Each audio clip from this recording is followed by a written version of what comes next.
Em nome do Pai, do Filho e do Espírito Santo. Amém. Irmãos e irmãs, o Senhor esteja conosco. Passamos da morte para a vida porque amamos os irmãos. Ouçamos a palavra do Senhor. Leitura da primeira carta de São João, capítulo 3, versículos 11 a 21. Caríssimos, esta é a mensagem que ouvistes desde o início, que nos amemo-nos uns aos outros, não como Caim, que sendo do maligno, matou seu irmão. E por que o matou? Porque as suas obras eram más, ao passo de que as do seu irmão eram justas. Não vos admireis, irmãos, se o mundo vos odeia. Nós sabemos que passamos da morte para a vida, porque amamos os irmãos. Quem não ama, permanece na morte. Todo aquele que odeia o seu irmão é um homicida, e vós sabeis que nenhum homicida conserva a vida eterna dentro de si. Nisto conhecemos o amor. Jesus deu a sua vida por nós.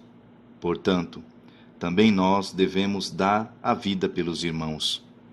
Se alguém possui riquezas neste mundo e vê o seu irmão passar necessidade, mas diante dele fecha o seu coração, como pode o amor de Deus permanecer nele? Filhinhos, não amemo-nos só com palavras e de boca, mas com ações e de verdade. Aí está o critério para saber que somos da verdade e para sossegar diante dele o nosso coração. Pois, se o nosso coração nos acusa, Deus é maior que o nosso coração e conhece todas as coisas. Caríssimos, se o nosso coração não nos acusa, temos confiança diante de Deus. Palavra do Senhor. Graças a Deus. Irmãos e irmãs, paz e misericórdia. Como ouvimos, passamos da morte para a vida porque amamos os nossos irmãos. E isto é uma mensagem que nós ouvimos desde o início. É um mandamento novo, mas é o antigo mandamento, que nós nos amemos uns aos outros. E aqui para dizer que é bem na origem mesmo este mandamento do amor, desde o paraíso era o mandamento que Deus havia dado para a humanidade. E Caim matou o seu irmão Abel, e a palavra de Deus afirma porque ele era do maligno, ele não amava, e por não amar, tirou a vida do seu próprio irmão. A palavra nos afirma esta realidade, meus irmãos e irmãs. Nós não podemos amar apenas com palavras, mas amar com atitude.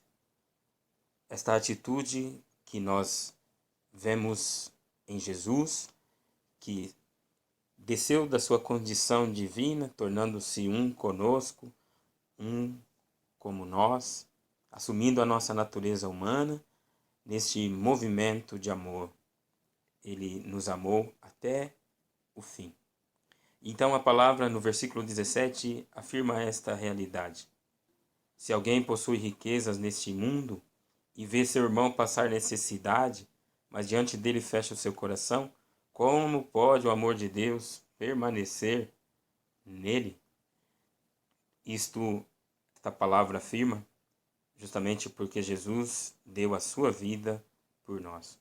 Era da vida que nós precisávamos e esta vida só Deus poderia nos dar, e Jesus, assumindo a nossa natureza humana, nos deu a vida juntamente com ele. Aí lembramos novamente uma frase da liturgia eucarística na missa do Natal. Ao tornar-se ele um de nós, nós nos tornamos eternos. E esse mesmo movimento de amor Deus espera de nós, dentro das nossas capacidades e condições, seja elas físicas, financeiras, psicológicas, espirituais, que nós também possamos sair de nós para amar verdadeiramente os nossos irmãos. No caso, este movimento que Jesus fez nos deu a vida eterna.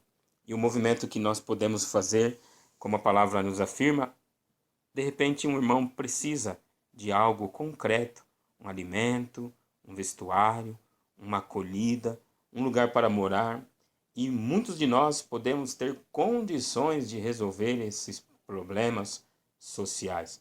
E justificamos por N motivos que não diz respeito a nós, que são coisas que os governantes têm que resolver, porque pagamos impostos. Aqui nesse contexto também, os discípulos pagavam os impostos, Jesus pagou os impostos para não escandalizar, e disse: dá a César o que é de César, a Deus o que é de Deus, mas ainda assim a palavra não nos exime, porque pagamos impostos, de socorrer as necessidades dos nossos irmãos e irmãs. E ele afirma: filhinhos, não amemos só com palavras e de boca, mas com ações e de verdade. Este é o critério para saber se somos da verdade. Pois se o nosso coração nos acusa, Deus é maior do que o nosso coração e conhece todas as coisas. E se o nosso coração não nos acusa, temos de Deus. Vamos tomar posse desta verdade. De repente, hoje, nós vamos tomar consciência que somos ainda omissos, que eu não faço o que eu poderia fazer, que está a meu alcance, para as necessidades dos meus irmãos e irmãs. E se, ao contrário, eu olhar e ver que já faço o suficiente, ou aquilo que pelo menos está dentro da minha possibilidade, tenhamos confiança então em Deus. Se ainda não fazemos, peçamos a graça de Deus que Ele nos ajude a sair de nós para amarmos verdadeiramente. Louvado seja nosso Senhor Jesus Cristo. E que Deus nos abençoe. Em nome do Pai, do Filho e do Espírito Santo. Amém.